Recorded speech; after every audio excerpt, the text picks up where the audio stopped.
Hello, in front of me I've got Samsung Galaxy A52. Today I'll show you how to change battery sound. Firstly, download this app from Google Play. Then open it, tap plus and select mode between connected, disconnected, full battery and low battery. Then choose sound source between audio file, ringtone and text-to-speech.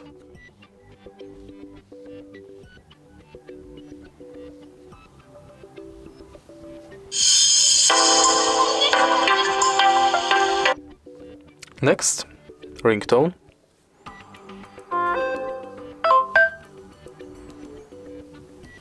and text-to-speech.